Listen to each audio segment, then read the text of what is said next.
ይህ የዓለማችን እጅግ አደገኛው መንገድ ነው። በግራ በኩል ብቻ እንድታሽከረክሩ በሚያስገድዶ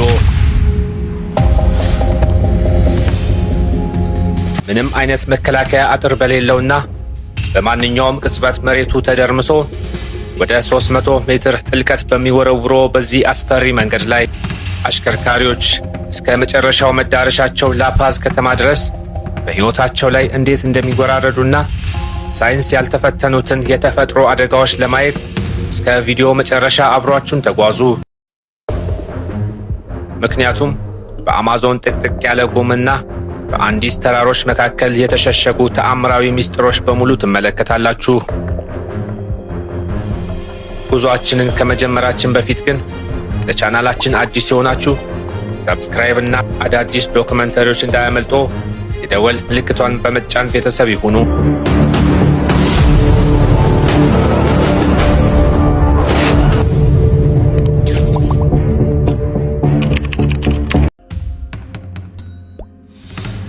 በምድራችን ላይ ካሉ እጅግ አደገኛ አስፈሪና ለሞት ቅርብ ከሆኑ መንገዶች መካከል የቦሊቪያው ዩንጋስ መንገድ ቀዳሚውን ስፍራ ይይዛል። መንገዱ ላካራቴራ ዴላ ሙርቴ ወይንም የሞት መንገድ በመባል ይታወቃል። ይህ ስያሜ እንዲሁ ዝም ብሎ የመጣ ሳይሆን ለብዙ አስርት ዓመታት በየዓመቱ በመቶዎች የሚቆጠሩ ሰዎችን ሕይወት በመቅጠፉ የተሰጠ ታሪካዊና አስፈሪ መጠሪያ ነው። በየዓመቱ በዚህ ስፍራ የሚመዘገበው የአደጋና የሞት ቁጥር እጅግ ከፍተኛ ነው። በአሁኑ ወቅት መንገዱ ለሁለት ተቃራኒ ዓላማዎች ያገለግላል። በአንድ በኩል አደገኛና በጀብድ የተሞላ ጉዞዎችን የሚፈልጉ ዓለም አቀፍ ጎብኚዎች እንዲሁም ባለብስክሌቶች የሚጎርፉበት ስፍራ ሲሆን፣ በሌላ በኩል ደግሞ የዕለት ተዕለት ኑሯቸውን ለመምራትና የንግድ ቁሳቁሶችን ለማጓጓዝ ሌላ አማራጭ የሌላቸው የአካባቢው የጭነት መኪና አሽከርካሪዎች የዕለት ጉርስ ማግኛ ነው።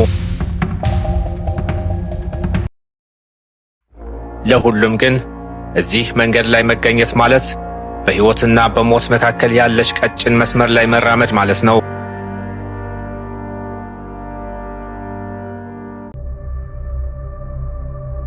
ደቡብ አሜሪካ ቦሊቪያ።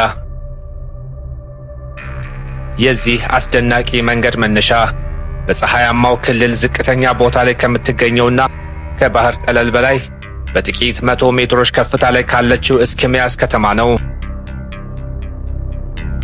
መንገዱ ከዚያ ተነስቶ ወደ 5000 ሜትር በሚጠጋ ከፍታ ወደሚገኘውና መተንፈሻ አየር በእጅጉ ወደሚያጥራት የአንዲስ ተራሮች አምባ 500 ኪሎ ሜትሮች ያህል በአቀበትና በገደል ላይ ይጓዛል። የመጨረሻው መዳረሻ ደግሞ በከፍተኛ አልቲቲዩድ ላይ የምትገኘው ታላቋ የላፓዝ ከተማ ናት። ይህ ማለት መንገዱ በአንድ ጉዞ ውስጥ ከአማዞን የዝናብ ደን ሞቃት አየር ተነስቶ እስከ አንዲስ ተራሮች በረዷማ ቅዝቃዜ ድረስ ያሉትን በእጅጉ የተለያዩ የአየር ንብረት ክልሎችን ያቋርጣል ማለት ነው።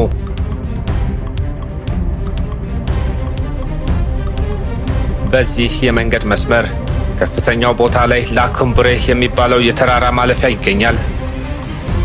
ይህ ቦታ ከባህር ጠለል በላይ 4650 ሜትር ላይ የሚገኝ ሲሆን የአካባቢው ነባር ነዋሪዎችና መንፈሳዊ ፈዋሾች ለአማልክቶቻቸው ጥንታዊ መስዋዕቶችን የሚያቀርቡበት ስፍራ ነው።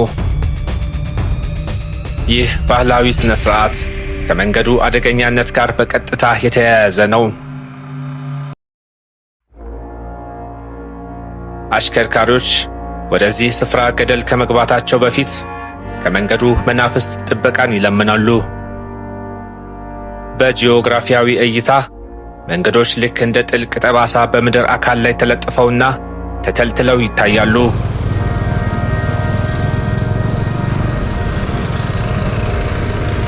የሰው ልጅ ተፈጥሮን በመገዳደር የሰራቸው እነዚህ ጠባብ መንገዶች በተራራው ላይ የሚፈጠሩትን የተፈጥሮ ሚዛኖች በሙሉ ያዛቡ ናቸው። የአካባቢው ካህናት የሚጸልዩት በእነዚህ መንገዶች ላይ ለሚጓዙትና በከባድ መኪናዎች ላይ ሕይወታቸውን ለመሰረቱ አሽከርካሪዎች ነው።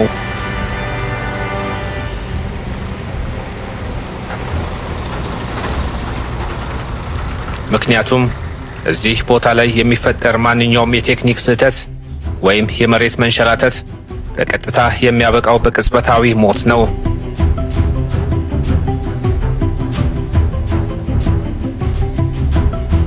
በቦሊቪያ የትራንስፖርት ታሪክ ውስጥ የከባድ ጭነት መኪና አሽከርካሪዎች ሚና ከፍተኛ ቢሆንም የሥራቸው ሁኔታ ግን በእጅጉ አሰቃቂ ነው። ወደ ላፓዝ የሚወስደው መንገድ የጫካ እንጨቶችን፣ ማዕድኖችንና የግብርና ምርቶች ከውስጠኛው የአገሪቱ ክፍሎች ወደ ዋና ከተማዋ ለማጓጓዝ የሚያገለግል ዋነኛ የኢኮኖሚ መስመር ነው። እዚህ ላይ የሚንቀሳቀሱ መኪናዎች ብዙውን ጊዜ ከ25 ቶን በላይ ክብደት ያለው እንጨት የጫኑና በዕድሜ የገፉ የጭነት መኪናዎች ናቸው። በጥሩ የአየር ንብረት ሁኔታ ውስጥ እንኳን ይህንን አጭር ርቀት ለማጠናቀቅ 3 ሙሉ ቀናትን ይፈጃል። በጥቅምት ወር መጨረሻ ላይ የአካባቢው ደረቅ የበጋ ወቅት ማብቂያ ነው። በዚህ ወቅት መንገዱ በከፍተኛ አቧራ ይሸፈናል። ይህ አቧራ ለአሽከርካሪዎች እጅግ አደገኛ የሆነ የእይታ መጋረድን ይፈጥራል። ከፊት ለፊት የሚመጣን ተሽከርካሪ ቀርቶ የመንገዱን ዳርቻ ለማየት እንኳን እጅግ አዳጋች ነው። ነገር ግን ከጥቂት ሳምንታት በኋላ የሚጀምረው የዝናብ ወቅት አደጋውን ወደ ሌላ አስፈሪ ምዕራፍ ያሸጋግረዋል። በዝናብ ወቅት መንገዱ ሙሉ በሙሉ ወደ ጭቃና ወደ ማይወጣ ማጥነት ይለወጣል።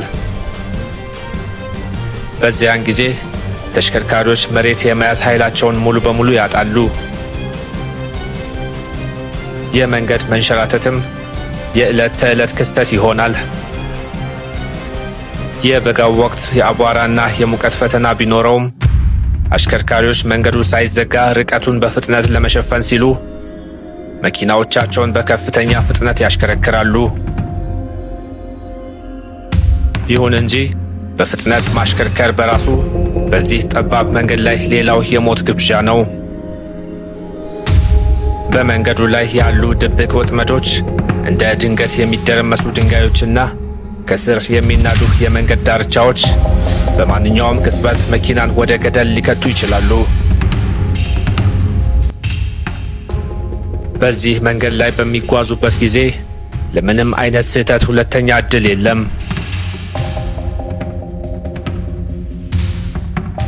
ሌላው ትልቁ የተፈጥሮ ፈተና የዱር ወንዞች መብዛት ነው። በዝናብ ወቅት የጅረቶችና የወንዞች የውሃ ከፍታ በድንገት ይጨምራል።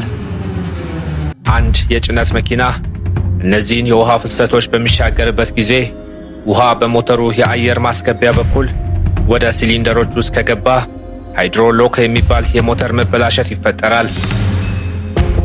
ይህ ከተከሰተ የሞተሩ ውስጣዊ አካላት በቅጽበት ይሰባበራሉ። ጉዞም ገና ሳይጀምር እዚያው ወንዝ ውስጥ ማብቂያው ይሆናል። በዚህ ማለቂያ በሌለው የአማዞን ጥቅጥቅ ያለ የዝናብ ደን ውስጥ ለከባድ መኪናዎች የሚሆኑ መንገዶች በጣም ጥቂት ናቸው። የዚህ ክልል ከፍተኛ ሙቀትና እርጥበት ተደምሮ በጫካ ውስጥ ጥቅጥቅ ያለ ደመና ይፈጥራል። ይህ የጉም ግድግዳ የመንገዱን የእይታ ርቀት ወደ ጥቂት ሜትሮች ብቻ ያጠባዋል። የጭነት መኪናዎች ወንዙን ከሚሻገሩበት ስፍራ ጥቂት ርቆ በሚገኘው የሪዮ ቤኒ ወንዝ ክፍል ውስጥ ዓለማችን ላይ ካሉ እጅግ ግዙፍ የንጹህ ውሃ ዓሳዎች አንዱ የሆነው ጃያንት ካትፊሽ ይገኛል። ይህ ዓሳ ለአካባቢው የኢኮኖሚና የምግብ ምንጭነት ረገድ ትልቅ አስተዋጽኦ አለው።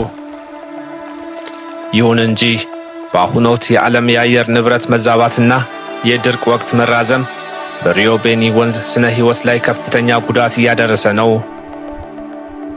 የወንዙ ውሃ መጠን በከፍተኛ ሁኔታ መቀነሱ የዓሳዎቹን የመራባትና የመንቀሳቀስ ሁኔታ ገድቦታል። ይህም በአካባቢው ለዘመናት በዓሳ ማጥመድ ሕይወታቸውን በሚመሩት ማኅበረሰቦች ላይ ከፍተኛ የኢኮኖሚ ቀውስ ፈጥሯል። ከዓመት ወደ ዓመት በመረብ ውስጥ የሚገቡት ዓሳዎች ቁጥር እያነሰ መጥቷል። ይህም በአካባቢው ያለውን የተፈጥሮ ሚዛን መዛባት በግልጽ የሚያሳይ ነው። ከወንዙ መሻገሪያ በኋላ መንገዱ ይበልጥ ወደ አስፈሪው የዩንጋስ ክልል ከፍታዎች ያመራል። ይህ መልክዓ ምድር በጥልቅ ሸለቆዎች፣ ገደላማ ተራራዎችና ሰፊ ካንዮኖች የተሞላ ነው። መንገዱ ሙሉ በሙሉ አስፋልት የሌለው የጠጠርና የአለት መንገድ ነው። እዚህ የዩንጋስ መንገድ ላይ አንድ ለየት ያለና ሕጋዊ የማሽከርከር ሕግ አለ። ሁሉም ተሽከርካሪዎች በግራ በኩል ማሽከርከር አለባቸው የሚል። ይህ በቦሊቪያ ካለው መደበኛ በቀኝ በኩል የመንዳት ሕግ ጋር ፍጹም ተቃራኒ ነው። ምክንያቱ ደግሞ በግራ በኩል የሚነዳው አሽከርካሪ የመኪናውን የግራ ጎማና የመንገዱን አስፈሪ ዳርቻ በቅርብ ርቀት ማየት ይችል ዘንድ ነው።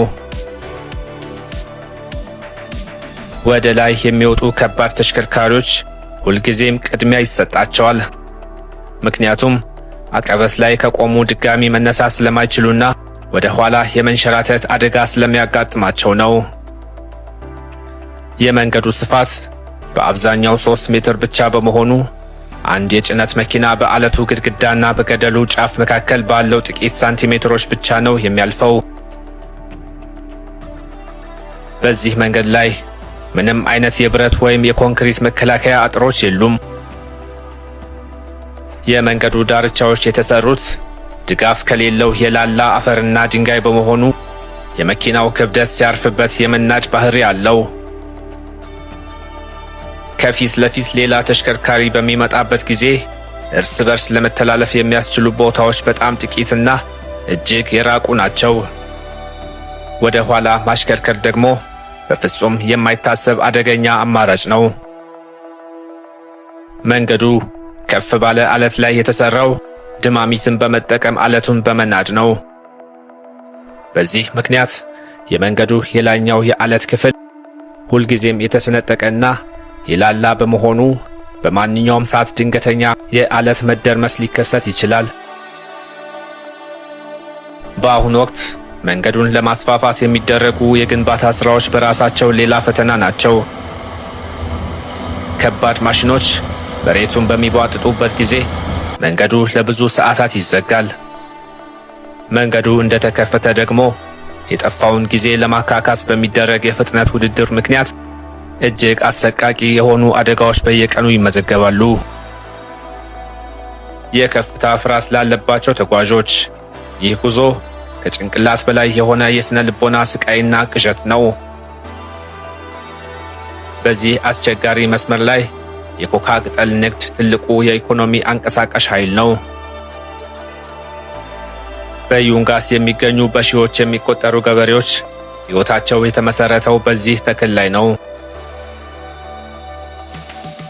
በምዕራባውያኑ ዘንድ ኮካ እንደ ኮኬን እጽ ጥሬ ዕቃ ተደርጎ ቢፈረጅም ለአካባቢው ነባር ማህበረሰቦች ግን የሺህ ዓመታት ታሪክ ያለው የረሃብና የድካም ስሜትን የሚከላከል እንዲሁም ከፍተኛ የሕክምናና የባህል እሴት ያለው ቅዱስ እጽዋት ነው።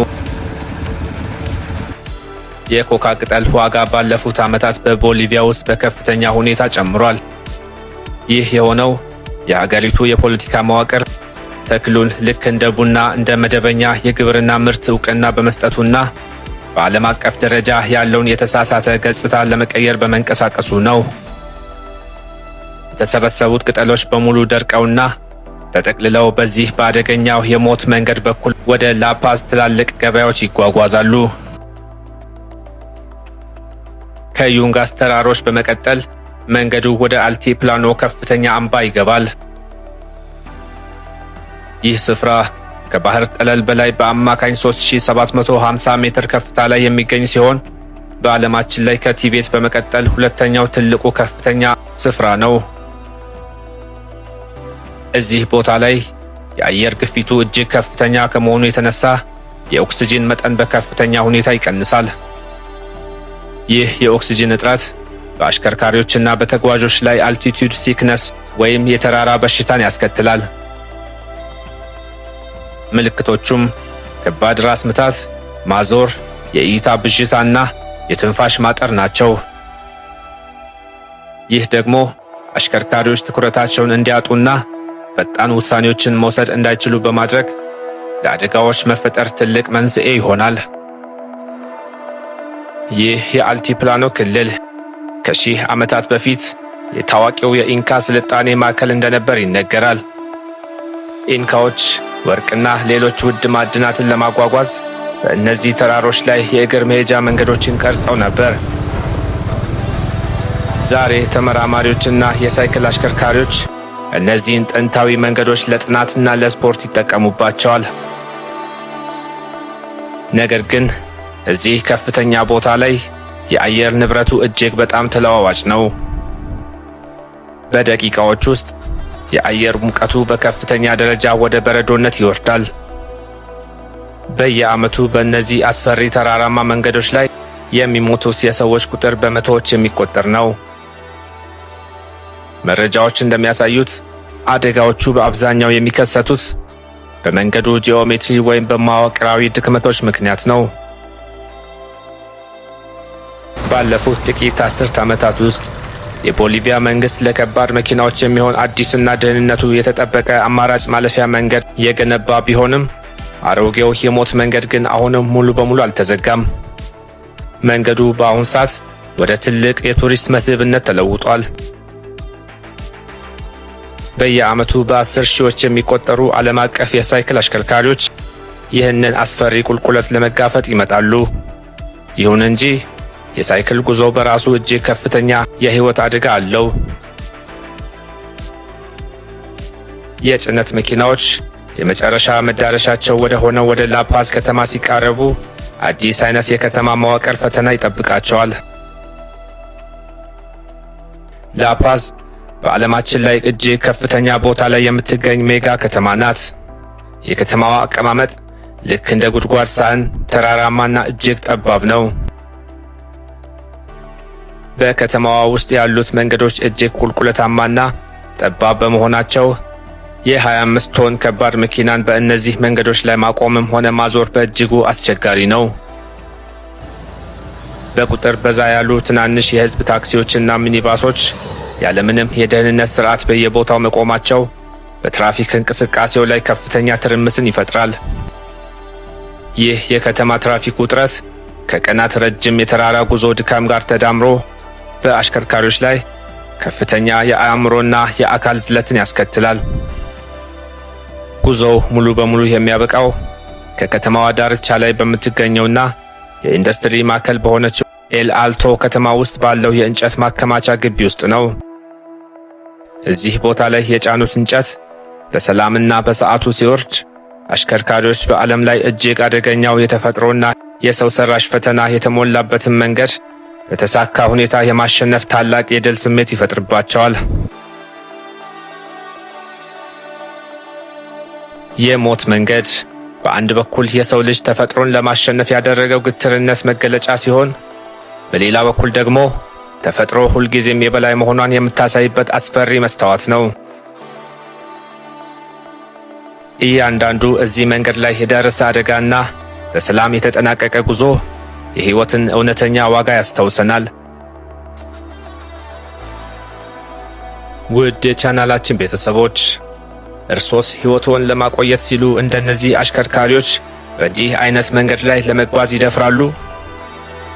ያላችሁን አስተያየት ከታች ባለው ኮመንት መስጫ ሳጥን ውስጥ ያካፍሉን። ቪዲዮን ከወደዱት ላይክ እና ሰብስክራይብ በማድረግ ቤተሰብ ይሁኑ። በቀጣዩ አስደናቂ ዘጋቢ ፊልም እስከምንገናኝ ሰላምና ጤና አይለዮ።